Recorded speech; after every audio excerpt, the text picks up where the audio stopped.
Hello everyone, once again welcome to my channel. Actually बहुत सारे ऐसे वर्ड्स हैं जिनके बारे में हमने लास्ट तक चैप्टर में देखा था, लेकिन कम्युनिकेशन में कुछ बेसिक्स टिप्स है जिनको फॉलो करना बहुत ज़रूरी है। आज का चैप्टर का नाम है शुड बी। शुड बी एक ऐसा वर्ड है जो मतलब एक एक्सपेक्टेशन को दिखाता है। मतलब होता क्या है, बहुत बार हमको शुड और शुड बी का फ़र्क नहीं पता चलता। हाँ, बहुत टाइम ऐसे लास्ट टाइम हमने बताया था कि शुड अगर यूज़ करना है और शुड बी, इन दोनों में क्या फ़र्क है। मतलब सिर्फ इतना ही फ़र्क है कि इसमें बी है और इसमें बी नहीं है, तो दोनों में क्या फ़र्क है। तो आपको पता होगा, शायद मैंने लास्ट चैप्टर में पढ़ाया था, देखो कि मॉडल्स को कैसे पढ़ते हैं। मतलब मॉडल्स क्या होता है, हर एक मॉडल्स का क्या इंपॉर्टेंस है। जैसे मैंने बताया था can, could, may, might, shall, should, तो उस टाइम में भी मैंने शुड बताया था।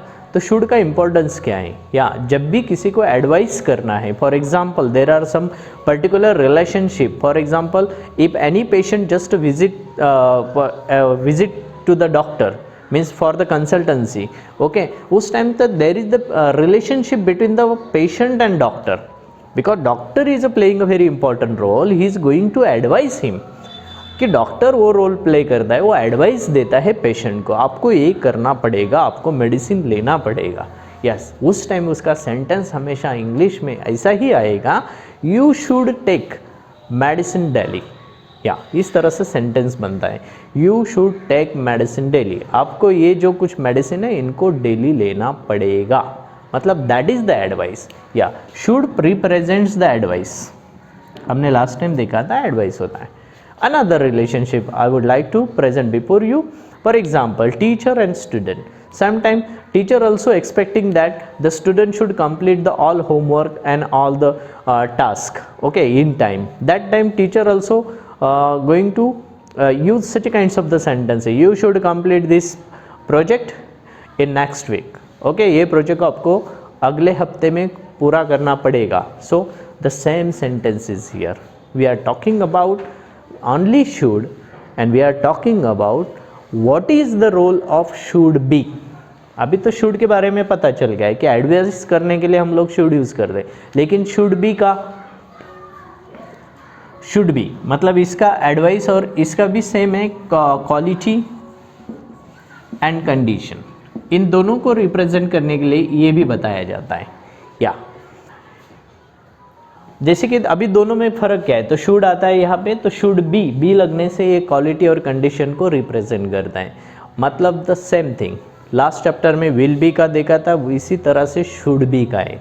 मतलब इट शुड बी कंप्लीटेड, या ये पूरा ही होना चाहिए, तो दैट इज़ द एक्सपेक्टेशन। मतलब इसमें क्या आता है, सबसे बढ़िया और सबसे best quality, that is the expectation.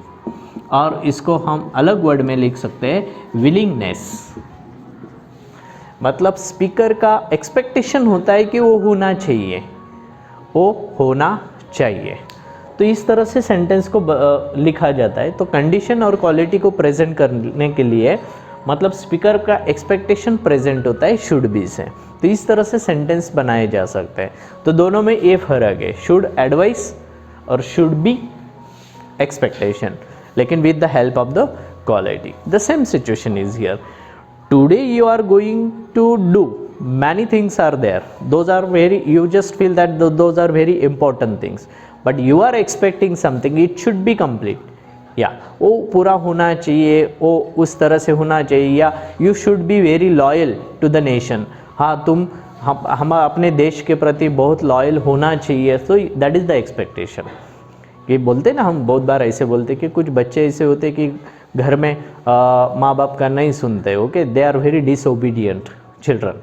So we are talking about that, and somebody just come there and somebody just visit to their home, और उसी टाइम फिर वो बोलते, फिर वो चाचा हो या बड़े आदमी हो, तो उस टाइम वो बताते हैं कि नहीं नहीं, तुमने ना सब माँ बाप का सुनना चाहिए। So that is the expectation. या you should be very obedient child to your family. तो इसी तरह से सेंटेंस बदलता है, कंडीशन को बदल देता है, क्वालिटी को भी बदल देता है। तो दैट इज़ द एक्सपेक्टेशन। तो इसी तरह से सेंटेंस बनते हैं। So keep it in mind, there is the difference between this two words.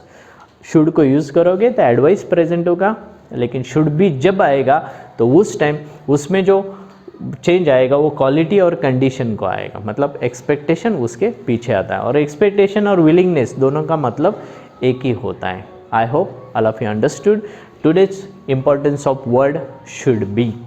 तो इसको ज़रूर आप डेली कम्युनिकेशन में यूज़ करना सीख लो। ऐसे कुछ सेंटेंस है, इनको बोलना सीखो। मैं हमेशा बोलता हूँ इंग्लिश कम्युनिकेशन अगर आपको डेवलप करना है तो you don't have to lose the chance whenever you get an opportunity to speak in English. Try to participate in the communication. If you are playing very role as an active person, तो आप अच्छे speaker बनोगे। If you are just doing role as a only listener, तो फिर उस time सिर्फ knowledge grab कर पाओगे, लेकिन प्रेजेंट जब तक नहीं करोगे तब तक इंग्लिश बोलना नहीं सीख पाओगे। तो इसी तरह से मैं बोलता हूँ फिर से कि ऐसे भी जो अलग अलग वर्ड्स का मैंने बताया आपको इम्पोर्टेंस, उन वर्ड को उस टाइम पे ज़रूर यूज़ करना सीख लो। So don't miss the opportunity. I hope all of you understood very well. अगर ये वीडियो आपको सच में पसंद आया तो ज़रूर इसको लाइक कीजिएगा, और नए हो तो सब्सक्राइब कीजिएगा। Thank you very much. तब तक के लिए मिलते हैं नेक्स्ट चैप्टर में।